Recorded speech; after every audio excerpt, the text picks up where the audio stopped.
All right, welcome back, U.S. history students. Today we got a quick video here on women in the 1920s. You see these lovely women here, and we are going to kind of look at the changing role of women during the 20s. Now, disclaimer, and I know we covered this in class, this changing role of women in society does not, and I repeat, does not affect the majority of women in this country at the time. We saw what a woman's role was expected to look like in the American family and in the American household in class.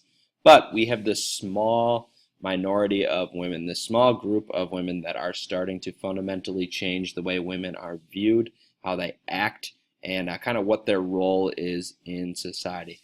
By no means does this apply to all women in America at this time, not even a 50% majority of them. It's a very small minority of women, mostly living in the cities, but we're seeing some changes in the societal role of women.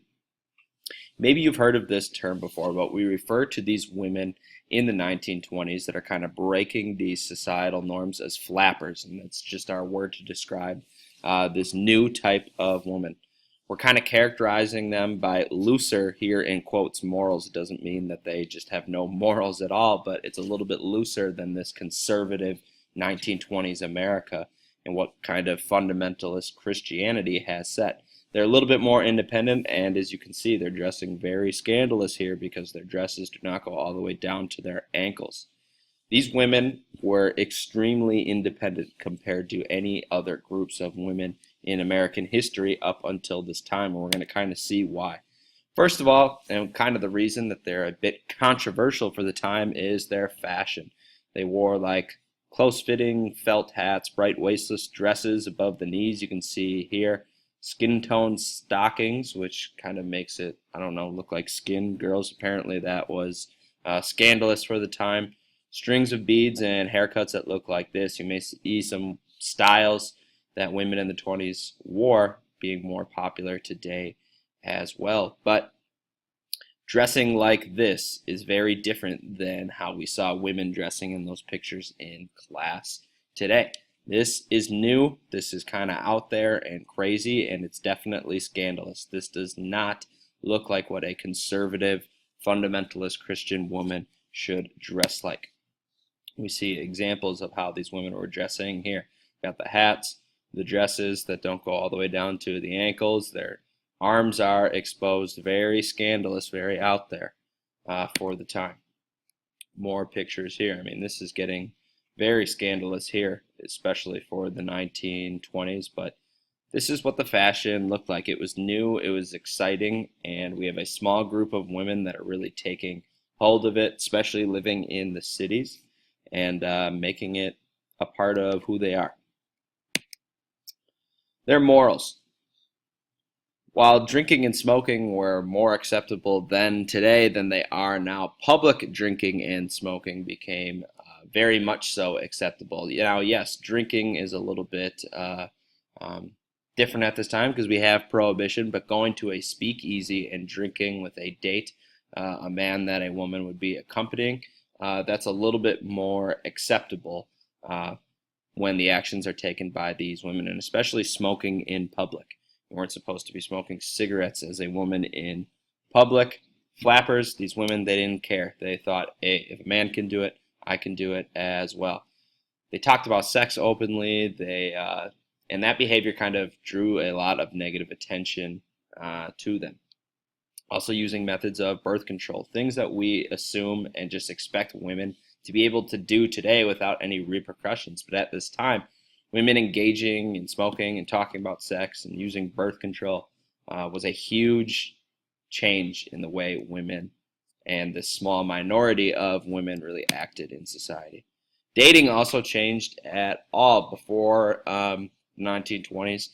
Basically, parents were choosing their dates for their daughters, or they had to get some sort of approval beforehand, which maybe would make you guys cringe today if your parents had to approve every single person that you dated. This concept of blind dates, just going out and meeting people or being set up on a date, also became more popular with these women. And women didn't just stay tied down to one person. They kind of went on multiple dates. It's not saying that they are these like loose, moralless women, but they kind of played the field a bit. They didn't just go on a date with someone that their parents set up and eventually marry them right away. They kind of went out and experienced life a bit, stayed single much longer than the average women, and went out and danced all these crazy new dances that are coming out during the 20s that we will talk about later. But dating and how women's personal and social lives are working, again, changing for this small minority of women. Marriage is also beginning to change in how it is viewed a bit. We know that the average woman is expected to just work in the household. We saw all of that in class, that they're supposed to get married, have kids, take care of the home. But during the 1920s, we start to have a little bit of a shift here. And look, we have this spike in the divorce rate during the 1920s. It became a little bit more acceptable to get divorced, and women could actually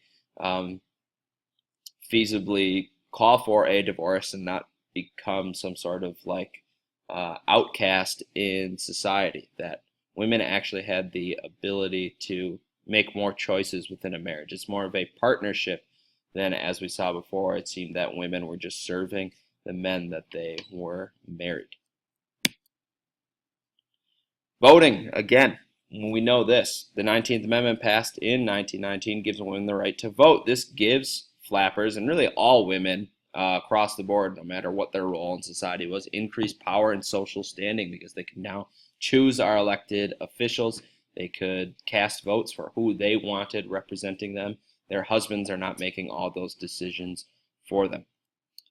And they're also being able to take up some jobs in society outside of the household. Now, we know from World War I, many women had to go to work when their husbands were off to war. But after the husbands came back and the men came back, women still did stay in some industries. Now, these jobs were not careers that women were getting paid tons of money and were able to survive off of. These women were working very basic jobs: secretaries, typists, filing clerks. We see a woman here maybe operating some sort of phone. She's got a typewriter.